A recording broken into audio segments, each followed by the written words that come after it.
Hi, ladies. Matt Schaefer here, your relationship empowerment and connection coach. Welcome back to my YouTube channel. If this is your first time joining us, take a second, hit the subscribe button. I'm posting new content every week, and I'd love to make you a part of it, right? Because I'm always looking to provide you with value and to answer your questions here on the show. So I'm a coach for women. I coach women all around the world on how to create deeper connections and better relationships in their lives. And I get asked a lot of questions, both through my videos and then also just through working with clients every day. So I wanted to explore a concept with you, and it's sort of a new belief that I'd love for you to adopt, right, moving forward in your life. And that belief is there are no bad dates. Okay, so on this video, we're going to talk about what I mean by that and how if you shift into that mindset, dating is going to become a lot more fun and a lot more relaxed. Okay, so be sure to stay with us to the end. I always like to wrap things up and give you a little extra juice at the end of the show, at the end of the video. So stay with us till the end. I promise this will be fairly quick. All right, so first off, this is something that I talk about a lot with my clients, the fact that there are no bad dates, okay? And I know what you're thinking, right? You're listening to me and you're saying, but Matt, I've gone on so many bad dates. Like, I'm so tired of going on dates where the people drive me crazy, they're not what I want, they don't live up to their profile or to who they represented themselves to be, yada, yada, yada, yada. And trust me, I get it. I understand, right? And I feel your pain, but here's the thing. So much of this is a matter of perspective, because if you think about dating, you're going to have a whole spectrum of different types of dates with people, but they're going to fall basically into three categories. You're going to have your like great dates. You're going to have your, oh my gosh, like this person was incredible. We had this connection and this was incredible. This was like this beautiful, powerful experience, right? And so those dates, what is the benefit that you get from those dates, right? They give you a powerful idea of what it is that you want. Because if you want to look at dating as a process, it's basically like it's a process where you're looking to really get clear on the sort of relationship that you want to have, how you want to feel, what you want to experience when you're with somebody, right? And so great dates are really helpful in that process because they're going to show you so many things that you want to feel, that you want to experience, so many qualities that you want in that person. So you learn a lot from those, right? Then you're going to have sort of your middle ground of dates that are just sort of bleh. Right? And these dates, I'm sure you've had a lot of these vanilla dates where the person doesn't really excite you very much. But, you know, those dates, here's what I'm saying. Just because they don't show you a lot of what it is that you want in somebody, there's still a lot of value to be had in those dates. They can still be great dates. They don't have to be bad dates, okay? Because they can be an opportunity for you to practice in a non-attached way what it means to be empowered and feminine, okay? Because when you go on these dates, the guy's not that exciting, you're not that invested in him, he's not someone that maybe you see much potential with. Fantastic!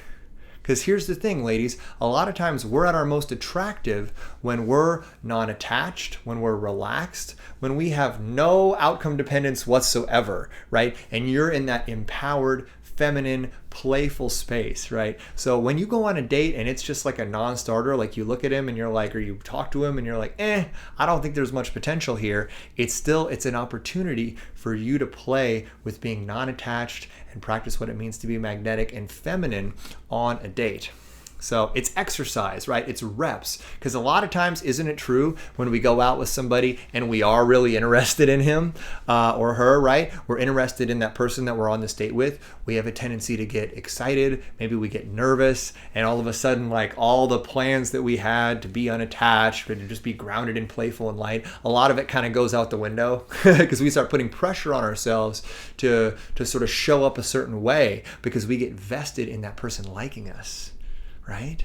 So a lot of what we can do in these sort of middle of the road, sort of, I like to call them like milk toast dates where it's like not somebody that you think you've got much, chemistry with or much potential with, is practice being feminine, being relaxed, and just playing with, how you're showing up in the dating space, and see if you can spark something from him. Doesn't mean you have to respond to it, but it's something that you can play with, because it's all about getting practice, right? And so then we have the third category of dates, and I like to call these the flaming dumpster fire dates. Flaming dumpster dates, okay? So think about what is a dumpster fire?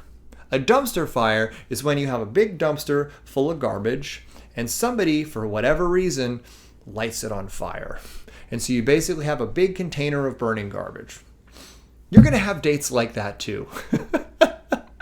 Please comment in the comments if you've had a dumpster fire date. I would love to hear about your dumpster fire dates and what they were like. And I'm talking dates where it's just a nightmare. It's just a disaster from the first moment to the last, right? So this person is just a mess for whatever reason, And so these dates, these can be great dates too.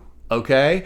I know that sounds crazy, but here's the thing. When I go on a dumpster fire date, and I occasionally have had some in my past, you not only release any expectations or any outcome dependence for the date, but the date becomes a completely different type of exercise. It becomes just a human experience where you are creating a story.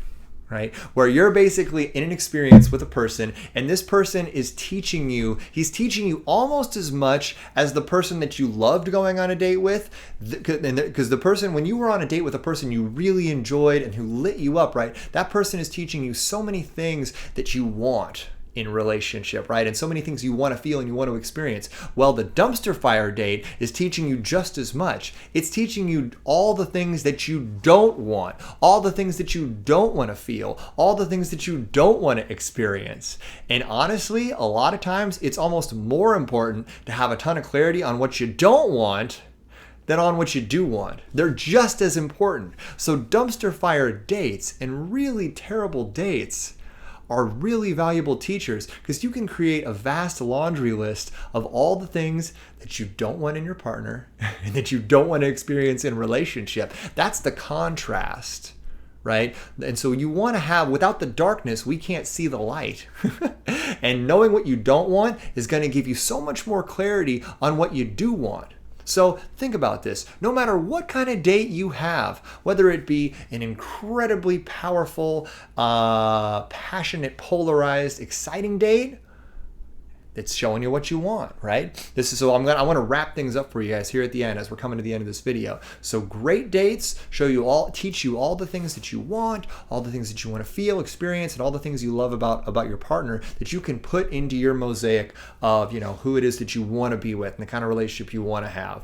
Your milquetoast boring dates give you a nice neutral sandbox to practice being unattached and not outcome dependent, so that the next time you do end up on a really exciting date, you don't get nervous and freak out and blow it, right? And then your dumpster fire dates, they teach you lots of great stuff as well. They teach you all the things that you don't want to experience, that you don't want to feel, that you don't want to have in a partner. And you can take all that, and on top of that, they give you a great story to tell your friends later, as long as you can be light about it and you can just treat every date you have as a learning experience and something that's serving the greater purpose of you getting clear on the sort of relationship that you want to call in.